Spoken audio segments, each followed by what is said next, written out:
to welcome to Mary's Home Sweet Home Creations. Again, we are here in my kitchen and I'm going to be making some banana bread today.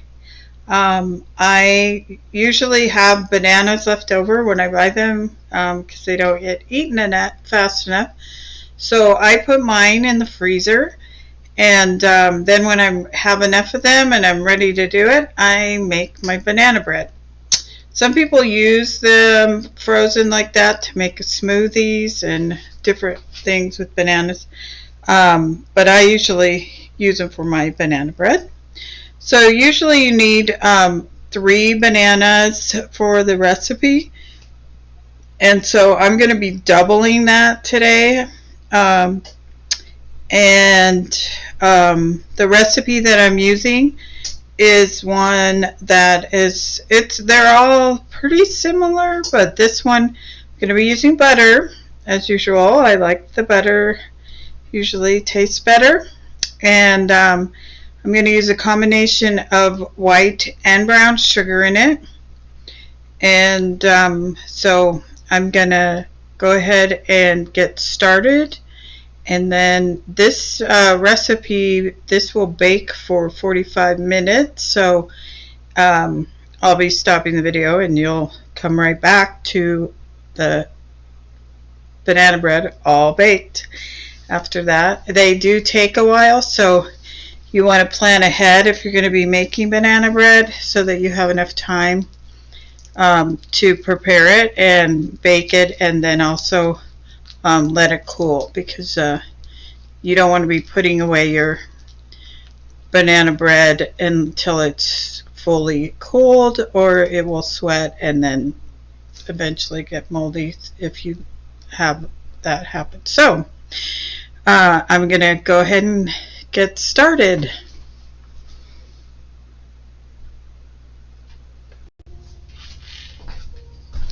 Okay, so I have the bananas in the bowl already that I took out of the freezer. And then I'm going to go ahead and add 1/3 cup of butter. It's the recipe, but I'm doubling this, so we're going to make that 2/3 butter. It would be the same if you were using shortening. Okay, so see if I can get you in there better. Okay, so 2/3 butter, 2/3 cup of butter. This is a 1/2 cup. 2/3, this is a 1/3, so we're going to be using 2 cubes at about right here. And this depends on, like, some people use a full pound of butter, without the sticks, so then you have to figure that out by cutting what I do with those is I cut them in half and then I cut them in half again, so then I can figure it out easier. And so here's my 1/3 butter. You just scrape that off, but I have some extra left. So this is the easiest way, is to use the measurements that are on the butter cube, and it'll show you there's 8 tablespoons in a cube, which this is a 1/4 cup altogether. Okay, so 2 of these is a half, 4 of these is a whole cup. But we only want 2/3, so we're going to, and it tells you right there where the 1/3 mark is. Okay, so what I do is I just mark it here on the, then I open it up and I take that out. And hang on one second.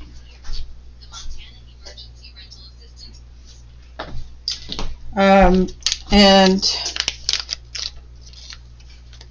so we're right here. We're going to cut that out. Put that other 1/3. That makes 2/3. Okay. Then you don't have to do too much math. It's all there pretty simple for you. Okay, and then we're going to put the eggs in. We're going to have 2 eggs in this recipe. So we're going to put in 4 eggs, so because we're doubling it. Okay, and I set my eggs out before a little bit to warm them up so they crack better without getting a lot of shell in there. Well, hopefully no shell. Nobody likes to find the shell in their food when it gets in there. So we want to try and do the best we can not to have that happen. So that's 2 eggs. Here's the 3rd. And then 1 more for doubling this recipe. Okay, so if you have a hard time figuring out doubling of the measurements, you might want to do it ahead of time, you know, on a piece of paper. But you want to make sure you're accurate about your measurements, especially if you're doubling it. Okay, so we have our butter, our bananas, and our eggs. We're going to just mix that up a little bit on low.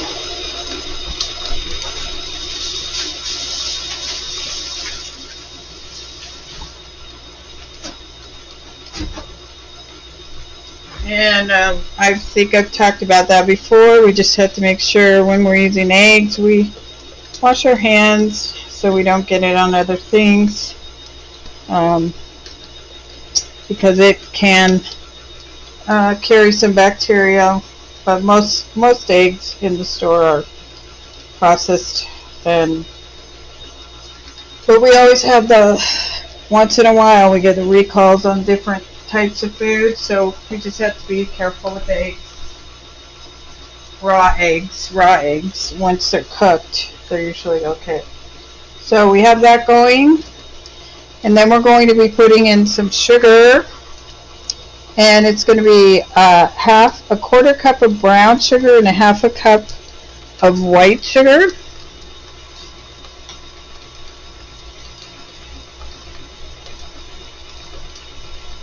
So with the sugar, we talked about that before too, that you want to pack brown sugar, you got to pack in your cup to make sure that it's full 1/4 cup or whatever size cup you're doing. So since we're doubling this and it calls for a 1/4 cup, we're going to be putting 1 more of those in, which 1/4 and 1/4 makes a 1/2 cup. So normally you could do this way, or you could just take a 1/2 cup and dump it in there. Okay? And then in the white sugar, we're going to be putting in the 1/2 cup of white sugar, but we're doubling that. So we would put a whole cup of white sugar or 2 halves. So I have a 1/2 out here, just so you could see if you only have enough bananas to make like 3 bananas or so, then you would just do the 1/2 cup. But since we're doubling it, we're doubling everything. So we have enough bananas to do 2 batches. So there's a whole cup of sugar. Okay. And then we're going to put in our dry ingredients. We need a 1/2 teaspoon of baking soda. Okay. So our 1/2 teaspoon of baking soda.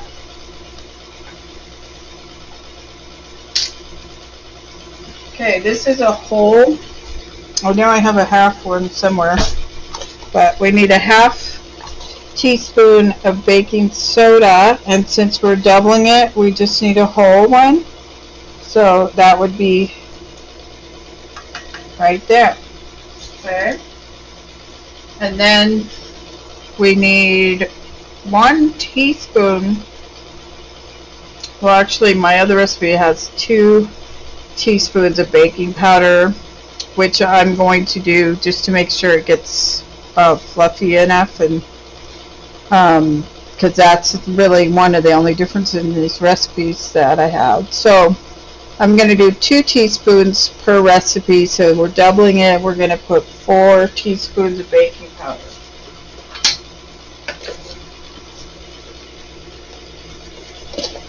Okay, so, and we want to make sure we do that with our baking soda and baking powder, that we level it off. Some people use a knife. I kind of shake it out until I, let's say, shake too much. Okay, there we go. There's 1.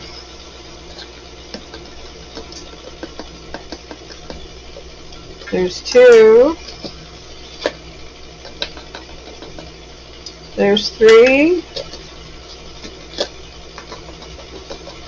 And 4. Okay. So we're going to turn this up a little more and get that mixed up. Okay, we're going to be using a 1 3/4 cups of flour. So we're going to double that. So 1 3/4 twice. Has anyone figured that out? It will be 2, 3, and 3.5, right? Okay, so we're going to go ahead, take this one, and as it's mixing in there, so you mix it a little bit more.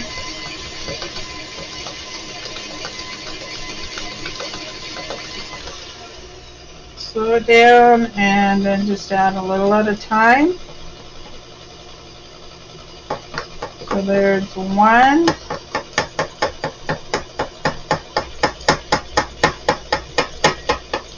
Now this mixer, it has a little ring I could put around the edge if with the little thing sticking out, if I was worried about it splashing out. I don't use that very often because I'm just careful about putting it in without it going all over. But it does come with something like that, so you can use that. So that's 1. Here comes 2.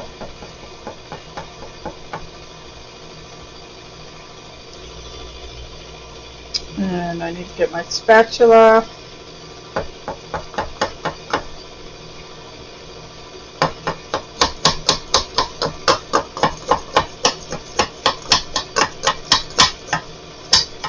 And even though, because I'm doing the video, I'm talking out loud, when you are actually doing it, it's good to do that too, because now I know I've put 2 cups in, but I need to get my spatula out.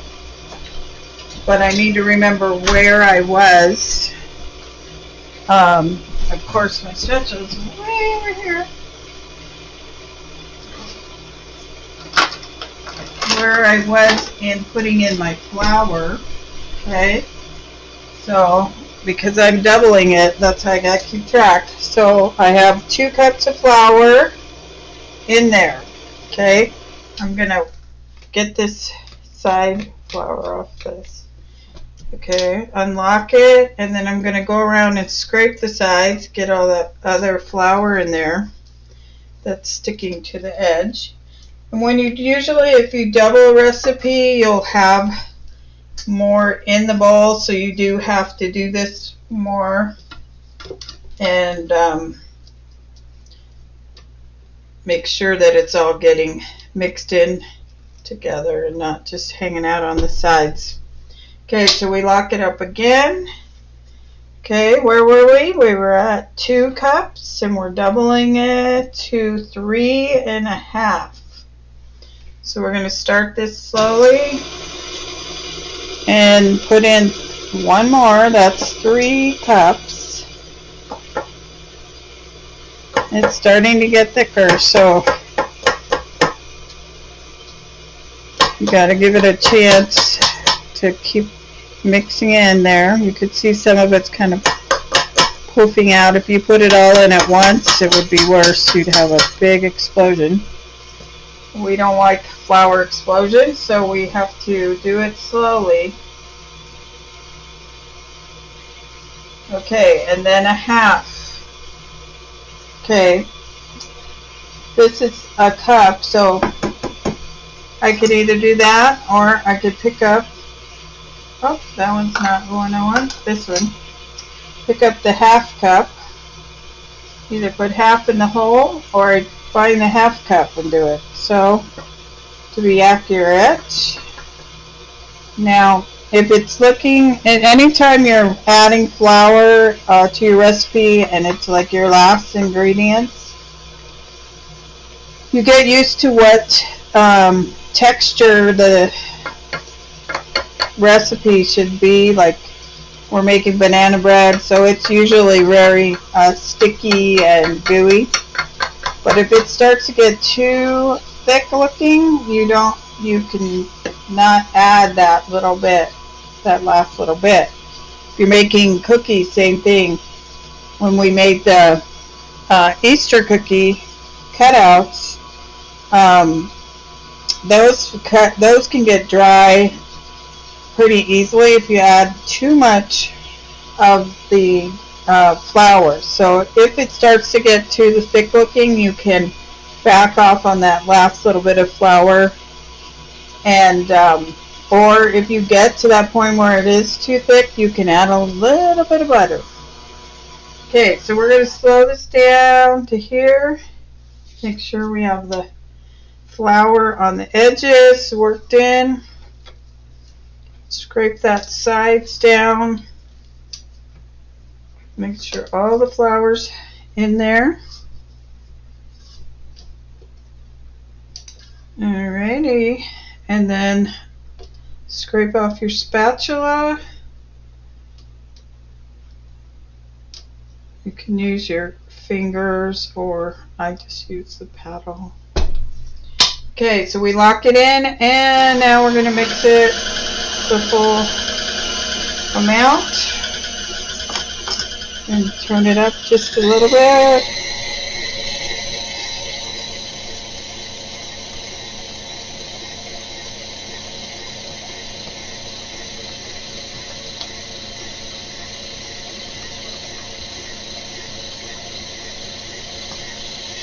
Okay, now this is going to bake at 350 degrees. 350 degrees. Okay. So I've had the oven on for a while, warming it up. You want to make sure your oven is at temperature. And every oven can be different as far as that goes. Some run hotter, some don't, some run less hot. So you got to check. You got to check your stuff, make sure it's done. Because even though it says 40, this one says 40 to 45 minutes. So it's giving you 5 minutes of leeway to check it. But you should check a little bit earlier and just make sure they're not getting overdone if your oven tends to bake and heat up too quickly. Okay, so now we're going to go over here and I'm going to show you how to grease and flour the pan and put the banana bread mixture in there.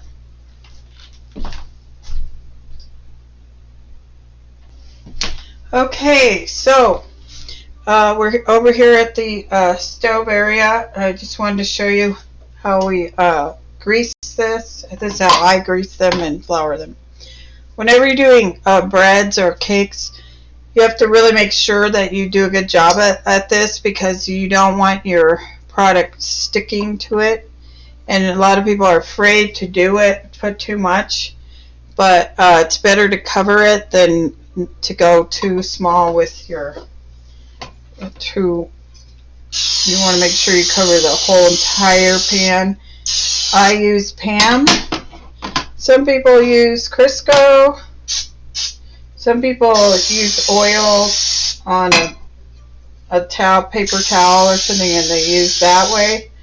This way, I know I have it covered really well, and it's convenient. So then I'm going to take the flour, and I'm going to put a little in there. Then you're going to shake that. You see what I'm doing there? Shake that around until you get all the sides, and you just keep tapping it around onto the bottom and then the sides all the way around. Be careful, you can make a little bit of mess with the flour, but the whole point is to get it covered. So you can also go over the other pan if you're getting to where you think it's going to be falling out. As you get towards the top, it gets a little harder to shake it around without going outside the pan. Okay, so then once you know you have the whole pan covered, you're going to take the excess out. You could shake it in this other pan or into anything you have, a pan, a bowl, sometimes even into the, you probably don't want to put this flour back into your flour bin though. Okay, so now you can you see that pretty good? The light's shining on it a little bit, but everything's covered, so you can see from the outside too. So that's not going to stick. So we want the same thing in this one. We're going to need a little more flour in there. Okay, and this one I'm going to get the bottom and then the sides. Just keep working it around until it covers everything, the whole pan, because this the banana bread mix is going to go probably halfway into this pan. So because it's going to get bigger and it's going to rise up, so we can't get it too full. You have it overflowing, or you could just have one that has a big crust on the top, which sometimes it's not bad. They look pretty that way. And I'm going to shake the excess into this little pan.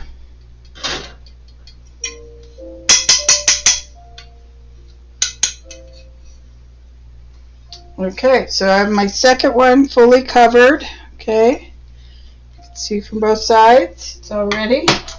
Okay, I wanted to show you these pans are little bread pans, or you can make little cakes in them. And sometimes I have extra mix. I'll throw one of these in, or sometimes I make them just this small for Christmas time, putting them in a Christmas cookie bread basket for Christmas present, or if you're taking them to an event and you want to do different types of cakes or breads, you can put them in these little ones. Okay, but you do need to oil and flour those, just like this one. These are metal, these are glass, but they all need to get floured and greased and floured. Okay, so now I'm going to go ahead and put this mix in. Over here now. And remember we said we only want to put it in half of it. Some people would use a measuring cup to do that. I'm just going to pour it right out of the bowl because it has a nice handle on this. And you want to make sure it's spreading out over the whole pan until you have about half of it full. If you go a little over, it'll just make it a more full loaf. Okay, so then we're going to go ahead and do this one.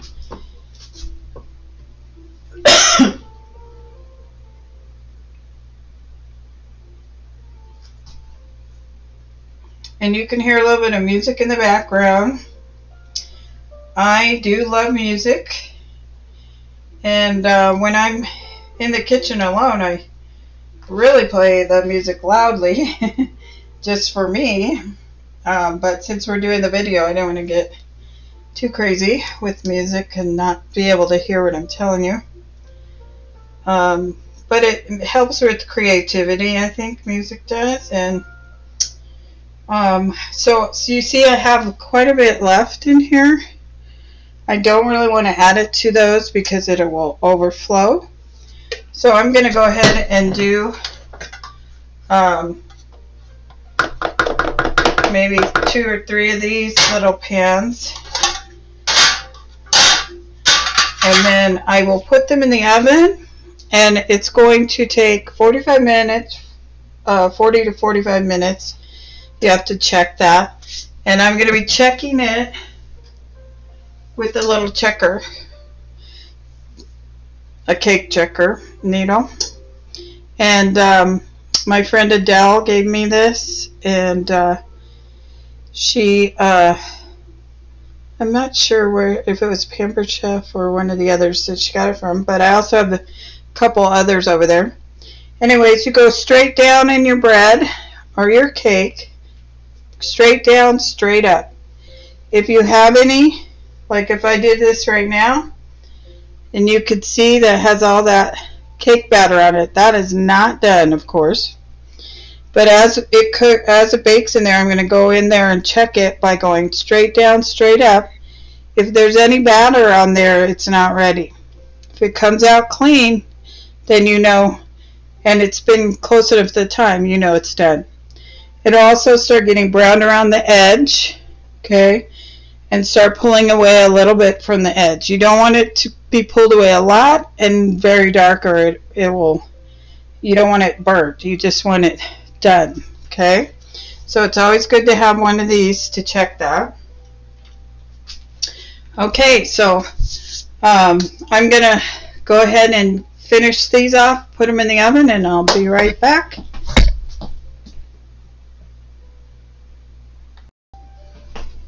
Okay, I'm back, and our little banana bread I just took out for, these take about 20 minutes instead of 40, 45, and I used my little cake checker.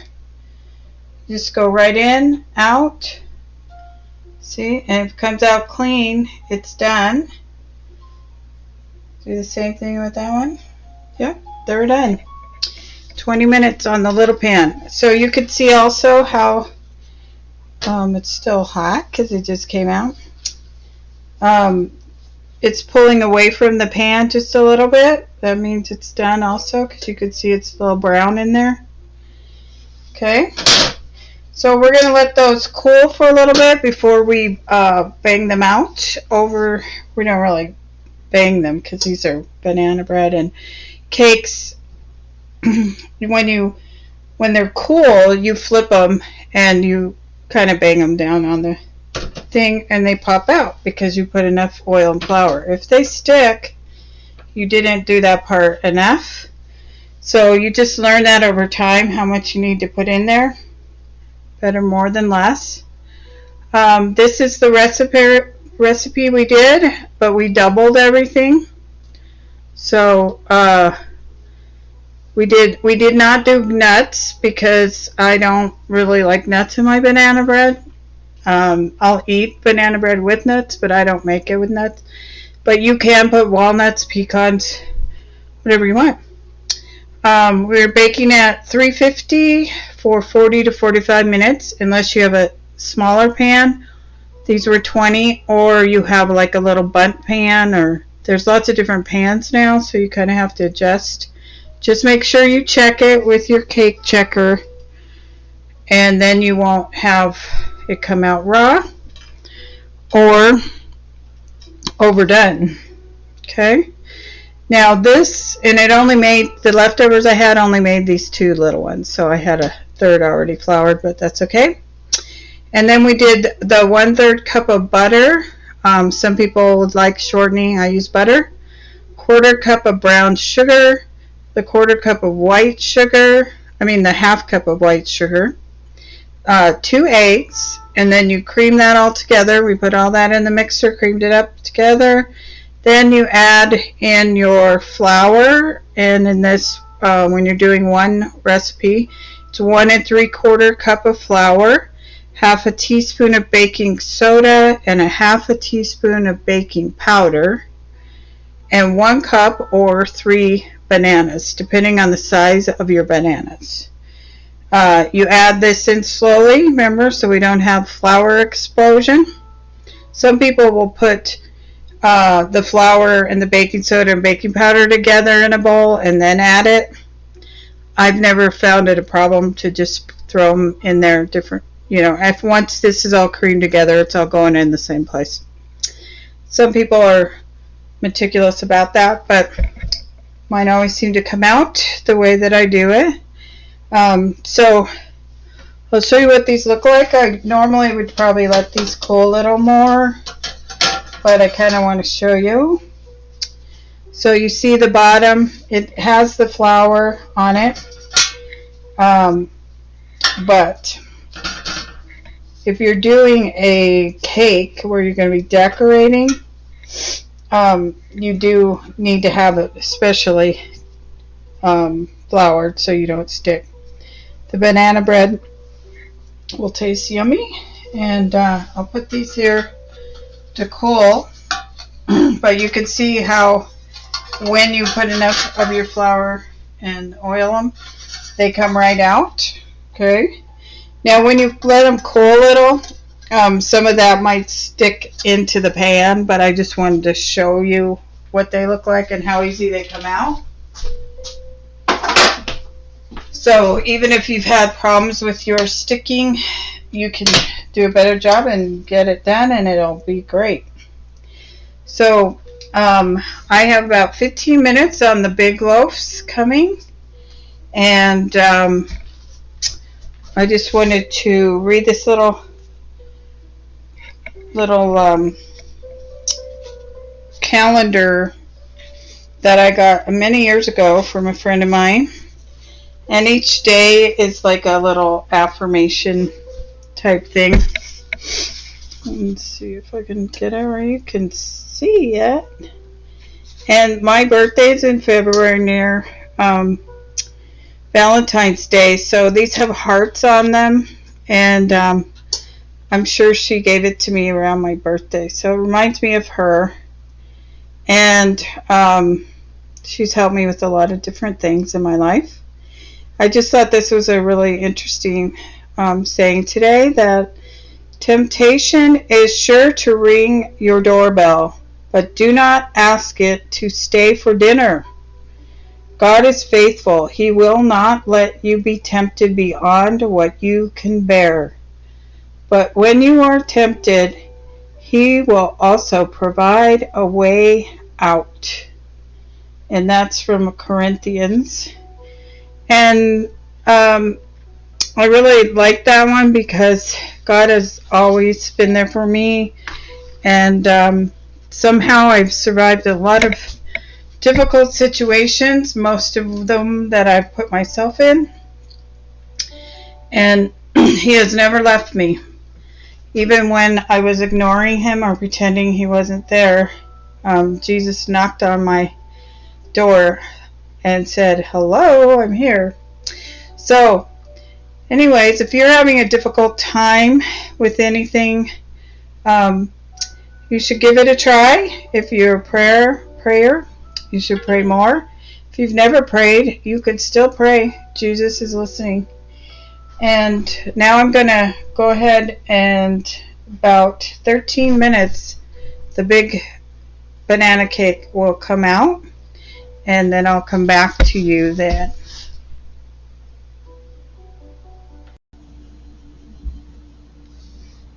Okay, we're back. My timer just went off. I'm going to check with my checker and make sure these big ones are done.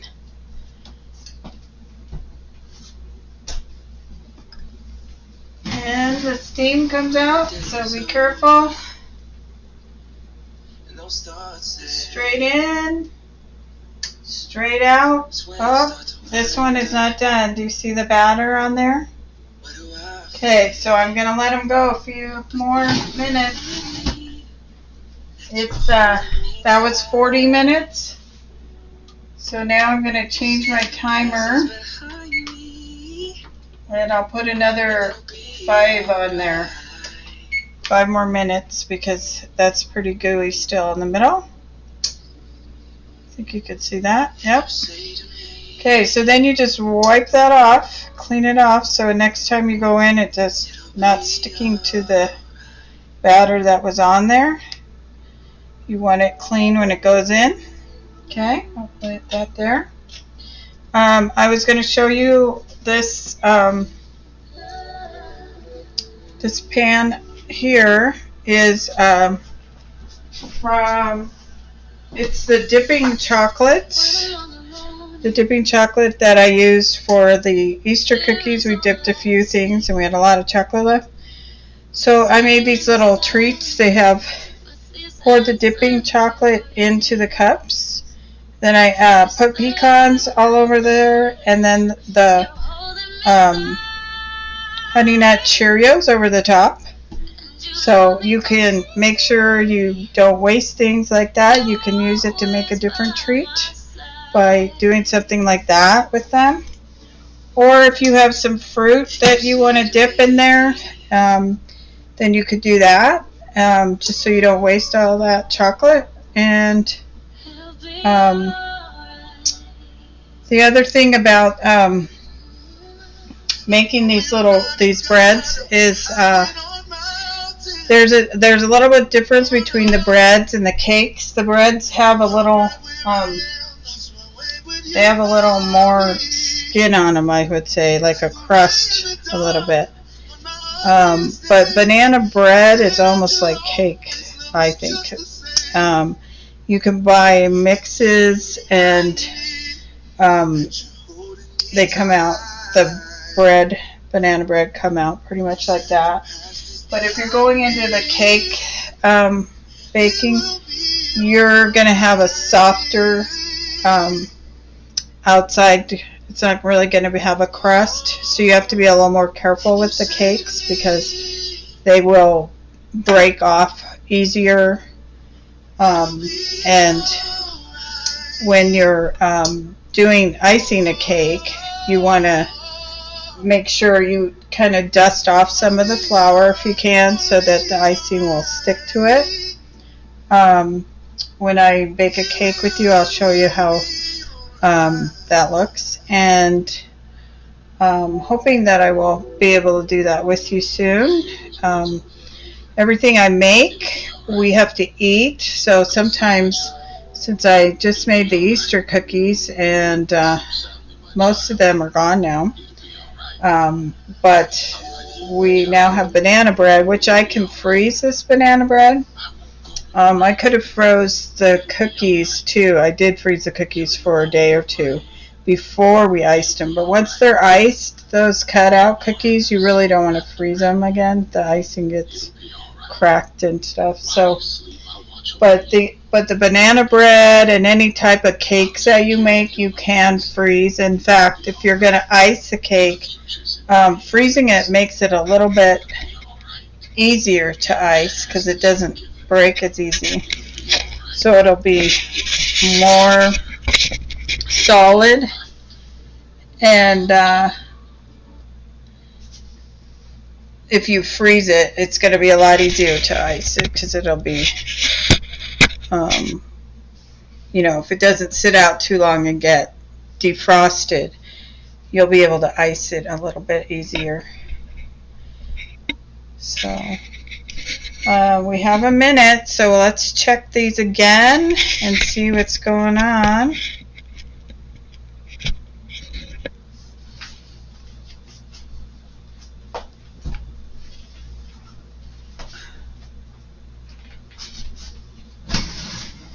Okay.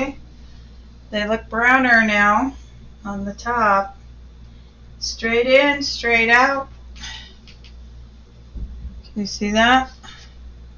There's a titch of batter on there still. Let me try one more time. Okay, let's try this one. You want to check all of them because some might have more batter in them. I think that one's pretty good. Okay, I think they are ready to go. There's my timer. Let me take these out. Put them on the rack to cool. Turn off the timer, turn off the oven. There we go. Okay, so there you have 2 beautiful banana breads. They're going to cool off in there for a while. These ones are bigger, so I'm not even going to try and take them out till they're cool. But they smell delicious. You can see them over here, how pretty they are. They split a little in the middle. And that's if you made them too full, they'd be way up here. But they're almost perfect. They're right at the top. And they're going to taste delicious. So thanks for coming and being with me today and learning what I do with banana bread. And hope you learned something. And I hope you try it. And feed your family some banana bread for breakfast is really good. Or just for a treat. And of course, I always put butter on mine. So, anyways, you could put whatever you'd like on it. Some people like other things with banana. This recipe also, you could put chocolate chips in, banana chocolate chip bread. That a lot of people like. Okay, so you could add nuts. You could add chocolate chips. You could do whatever you like and you know your family will like. And I will see you next time. Have a great rest of your week if I don't see you before then. Oh, don't forget, go to my Facebook page, Mary's Home Sweet Home Creations, and you can see some of the other videos I've done and maybe some of my pictures showing you some of the creative things that I've made. And yeah, and like them, share them. If you want to message me about what you would like to learn how to do or make, please do that. I love getting a message from people, so please message me and keep checking back on my Facebook, my Instagram, and I will see you soon.